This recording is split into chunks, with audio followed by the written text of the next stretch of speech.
नमस्कार साथियों, आज मैं अपने इस वीडियो के माध्यम से आपको केदारनाथ धाम यात्रा 2022 के बारे में पूरी जानकारी दूंगा। आप इस वीडियो में देखेंगे कि कैसे हम दिल्ली से केदारनाथ धाम की यात्रा करें, किन किन जगहों पर रुकें और क्या क्या सावधानी बरतें और किन साधनों का उपयोग करें। तो चलिए मैं वीडियो की शुरुआत करता हूं। अगर आपने चैनल को सब्सक्राइब नहीं कर लिया है तो आप चैनल को सब्सक्राइब कर लें। सबसे पहले मैं ये बता दूं कि हिंदू धर्म के अंदर ये मान्यता है कि चार धाम की यात्रा ज़रूर करनी चाहिए और हर हिंदू की ये एक ख्वाहिश होती है कि चार धाम की यात्रा ज़रूर करें। और इसी के लिए उत्तराखंड सरकार ने एक समय फिक्स किया है कि कब हम चार धाम की यात्रा की शुरुआत कर सकते हैं और इस साल 2022 की यात्रा की तिथि भी घोषित कर दी गई है। प्राचीन समय से आ रही परंपरा का पालन करते हुए महाशिवरात्रि के दिन ऊखीमठ स्थित ओमकारेश्वर मंदिर में केदारनाथ मंदिर के रावल के द्वारा केदारनाथ मंदिर के कपाट खोलने की तारीख की गणना की जाती है और इस बार के जो तारीख घोषित हुई है उसके मुताबिक केदारनाथ धाम मंदिर के कपाट खुलने की तारीख 6 मई 2022 प्रातःकाल है और नियमों के अनुसार नियत तारीख से बाबा केदारनाथ के दर्शन और पूजन सभी श्रद्धालु कर सकेंगे। केदारनाथ धाम यात्रा के लिए बायोमेट्रिक रजिस्ट्रेशन करवाना अनिवार्य है। श्रद्धालुओं की सुरक्षा के लिए मेडिकल टेस्ट भी किया जा रहा है और बायोमेट्रिक रजिस्ट्रेशन के लिए हरिद्वार, ऋषिकेश और सोनप्रयाग में काउंटर बनाए जाएंगे। बाबा केदारनाथ धाम जाने के लिए ट्रेन और बस की सुविधा नहीं है। सबसे पहले आप दिल्ली पहुँचे या दिल्ली से अगर आपकी यात्रा शुरू हो रही है तो आप हरिद्वार पहुंच सकते हैं, ऋषिकेश पहुंच सकते हैं। और अगर आप देश के किसी भी कोने से हरिद्वार और ऋषिकेश सड़क मार्ग द्वारा पहुंच सकते हैं। साथ ही साथ हवाई मार्ग द्वारा आप देहरादून के जॉली ग्रांट एयरपोर्ट उतर सकते हैं और वहां से फिर आप हरिद्वार बस अड्डे से और ऋषिकेश बस अड्डे से आप ट्रेन लेकर के या टैक्सी बुक करके आगे के लिए अपनी यात्रा की शुरुआत कर सकते हैं। आप केदारनाथ धाम जाने के लिए ट्रेन या बस के द्वारा पहले हरिद्वार या ऋषिकेश पहुँचे। हरिद्वार में बस और अन्य बहुत सारे साधनों की व्यवस्था है जिसके माध्यम से आप केदारनाथ जा सकते हैं। जैसा कि मैं पहले ही बता चुका हूं, केदारनाथ तक बस या ट्रेन की सुविधा नहीं है। इसके लिए आपको टैक्सी या बस जैसे साधन का उपयोग करना पड़ेगा। हरिद्वार बस स्टैंड से केदारनाथ के लिए बस आपको सुबह 3 बजे से मिलनी चालू हो जाएगी।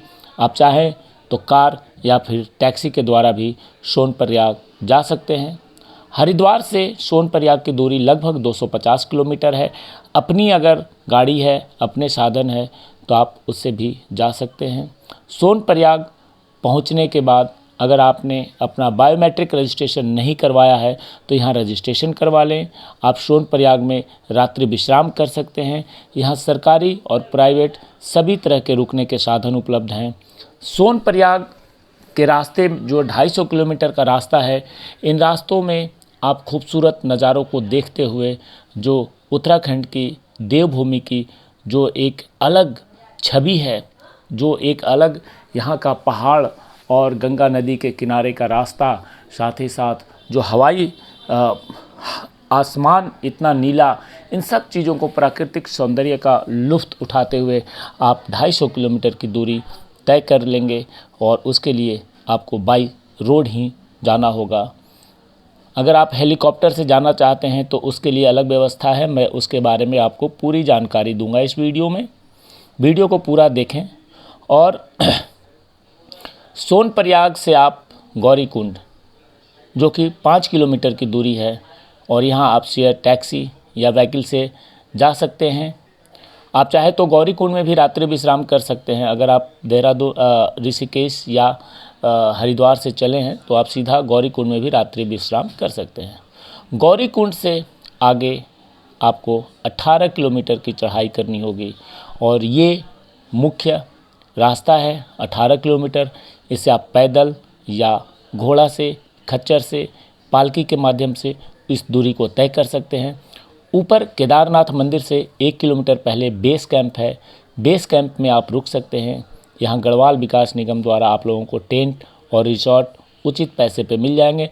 बहुत सारे धर्मशाला भी वहाँ बने हुए हैं। केदारनाथ धाम पहुँचने के बाद आप बाबा केदार के दर्शन करें। यहाँ फूल और प्रसाद सब कुछ मिल जाएगा। और केदारनाथ मंदिर के समीप आपको बहुत सारे धर्मशाला, टेंट वगैरह सब कुछ वहाँ पे व्यवस्था की गई है, जहाँ आप रुक सकते हैं। अब केदारनाथ मंदिर की यात्रा आप हेलीकॉप्टर से भी कर सकते हैं।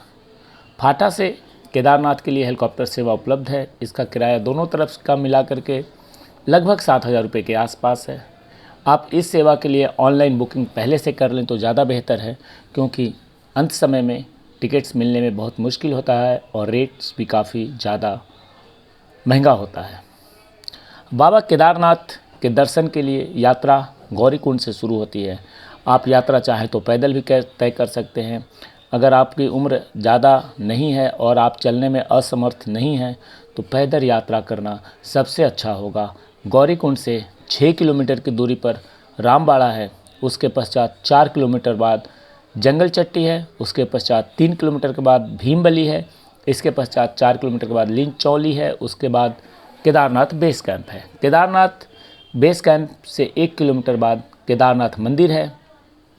और ये यात्रा जो रास्ता है हरिद्वार से वो काफ़ी ही सुखद, और ये लगभग जो 270 किलोमीटर की यात्रा है, इस पूरे यात्रा में आपको हर जगह खाने पीने की चीज़ें, रहने की धर्मशालाएं, गाड़ी की व्यवस्था, सरकारी बस, प्राइवेट बस, टूर ऑपरेटर्स हमेशा अवेलेबल है। बहुत ज़्यादा यहाँ पे एक प्रकार का ये जो 4 धाम की यात्रा जब शुरुआत होती है तो यहाँ के लोगों को रोज़गार मिलता है। तो सभी लोग इस रूट्स पे अपने उन समय पे काम करने के लिए आ जाते हैं। और यात्रियों की सुविधा के लिए जगह जगह सरकार के द्वारा बहुत सारे साधन उपलब्ध कराए गए हैं। मेडिकल कैंप लगाए जाते हैं अगर किसी की तबीयत ख़राब हो जाती है। धर्मशालाएं की व्यवस्था की जाती है, खाने पीने की व्यवस्थाएं की जाती हैं।